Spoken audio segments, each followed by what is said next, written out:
The morning stretched slowly, bathing the city in a reassuring golden light. The air was still fresh, carrying with it the promise of a bright day. In the business district, where the skyscrapers seemed to challenge each other in height and modernity, an elegant silhouette got out of a black sedan, as refined as it was discreet. Jonathan Mensah closed the door calmly and adjusted his suit mechanically. His perfectly tailored midnight blue three-piece suit hugged his athletic figure. He wore a fine gold watch on his left wrist, simple but luxurious, an heirloom from his father that always reminded him of where he came from. He took a deep breath and looked up at the imposing building before him. Mensah Tech, a tower of glass and steel reflecting the first rays of the sun, was the physical embodiment of 10 years of hard work, sleepless nights, failures transformed into opportunities, and victories sometimes snatched by the skin. Today marked a decisive step. After months of tough negotiations, he was on the verge of concluding a strategic partnership with international investors. A success that would propel his company towards an even more ambitious future. Jonathan smiled. He loved those moments when everything seemed within reach, where every step sounded like an anticipated beat of victory. He took a deep breath and started walking, his leather shoes tapping lightly on the marble floor of the entryway. Barely had he crossed the threshold when a dry, almost mechanical voice stopped him in his tracks. "Sir, can I help you?" Jonathan turned his head slightly and met the gaze of Claire Dubois, the new reception secretary. His face was set in professional neutrality, but his gaze betrayed something else. A hesitation, a barely concealed distrust, a hint of authority that she seemed to want to assert. Jonathan knew that look well. He had seen it hundreds of times over the years. This look which, even before asking him a question, already gave him an answer. A look that evaluated him, that decided in fractions of a second where he belonged and where he didn't. He remained calm, as always. "No thanks, I'm going to go up to my office." Claire raised an eyebrow, visibly annoyed. "I'm sorry, but only authorized employees can enter. Do you have an appointment?" Jonathan took a split second to observe his interlocutor. A woman in her 30s, blonde, impeccably coiffed, dressed elegantly in a chic and sober office outfit. His posture was rigid, his tone professional, but his voice carried this tiny touch of condescension, the one he recognized instantly. He already knew where this conversation was going to lead. He also knew that, in a few moments, Claire's destiny would change without her knowing it yet. And yet, he decided to play the game. Just one more moment. An imperceptible smile touched his lips. "Indeed, I have a very important meeting. You can check." Claire sighed loudly, a sigh that was not only a sign of exasperation, but also an implicit warning. She had already decided that this man didn't belong here, and it was clear that seeing him insisting irritated her sense of order.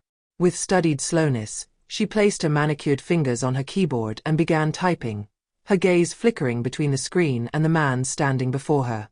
Her expression, slightly tense, revealed that she was only waiting for one thing: prove he wasn't supposed to be there. "What is your appointment name?" she asked sharply, continuing to type. Jonathan took his time before answering, almost savoring the moment. Jonathan Mensah. The sound of the keys suddenly stopped. Claire frowned and stared at her screen, scanning the list of visitors carefully. She searched, refreshed the page, then checked again, as if expecting the name to magically appear. His expression changed slightly, from weariness to quiet satisfaction. "I don't see your name here," she declared sharply, like a teacher correcting an inattentive student. She crossed her arms and tilted her head slightly. "Are you sure you are in the right place?"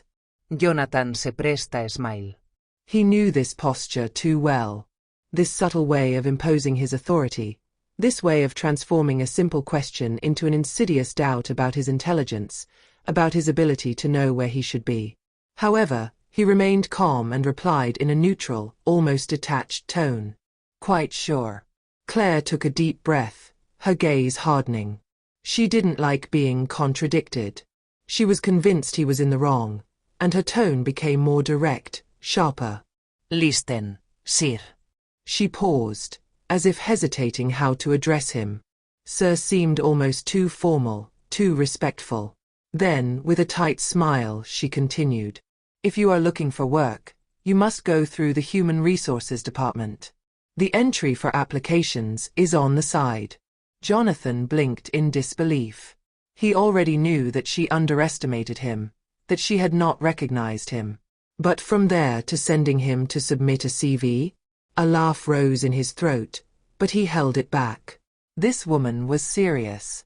She was so convinced that a black man in a suit, in a luxury building, could only be a simple job seeker that she didn't even consider other possibilities. A quick glance around confirmed that they had spectators. A few employees passed by, stealing glances at the scene unfolding before them.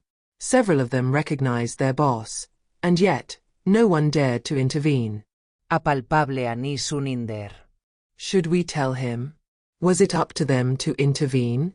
Some exchanged glances, others stared at their screens or quickened their pace, hoping not to be involved in the incident. Jonathan, still unfazed, took his phone out of his pocket. He knew he could have just told her who he was. But why make it easier for him? He dialed a number and held the phone to his ear. Paul, I'm at reception, he said calmly. I'm being prevented from entering my own building. Yes, you heard correctly. Can you come immediately? Claire rolled her eyes with undisguised arrogance. She still did not realize the seriousness of the situation, convinced that she was dealing with a man who tried to force his way by all means. Do you really think this will work? She said sarcastically, her arms still crossed over her chest. Jonathan did not answer. He just watched her, impassive. He had seen this scenario play out so many times, and he knew exactly how it was going to end. The silence in the hall grew heavier and heavier. Some employees, who pretended not to listen, discreetly slowed their steps. Others, more courageous, cast furtive glances, curious to see how the situation would evolve. Then, suddenly, a ding the buzzer sounded, followed by the hasty opening of the elevator doors. Paul, his faithful right-hand man, appears in the hall, out of breath after a quick run. His face showed a mixture of relief and worry. Mr. Mensah, he exclaimed eagerly. We were waiting for you. The investors are here. The meeting will start in 10 minutes. An icy silence fell over the space. All eyes turned to Claire. His expression changed in a split second. The condescending confidence she displayed a few moments earlier immediately evaporated, giving way to a sudden pallor and visible distress. Sir Mensah, she stammered, her eyes wide with shock. His hand automatically went to his mouth, as if to prevent a cry of horror from escaping. Jonathan looked at her with perfect serenity. He didn't need to be angry. The extent of his mistake was already visible on his face. A slight smile stretched his lips. Yes, it's me, he confirmed in a calm voice. I was curious to see how long you would keep me from entering my business. Claire opened her mouth, then closed it immediately. No excuse seemed enough. She tried to say something, maybe an "I'm sorry," maybe an awkward justification, but nothing came out. His cheeks took on a crimson hue. The employees, who witnessed the scene, exchanged incredulous looks. Some were visibly uncomfortable, others were stifling a smile. Jonathan stared at her for a moment longer, letting the weight of the silence take its effect. Then, slowly, he turned to Paul. We need to talk about hiring policy at the front desk, he said in a neutral, but firm tone. We can't have someone judging our visitors based on their appearance. Paul nodded immediately. Claire felt a cold shiver go down her spine. She may have just ruined his career in just a few minutes. Jonathan, without another word, walked towards the elevator with a calm and confident step, leaving Claire frozen in place, unable to move, ashamed. When the elevator doors closed behind him, she finally realized the extent of her mistake. She had not only refused entry to a black man, she had blocked access to her own boss. And now all she had to do was wait for the sentence.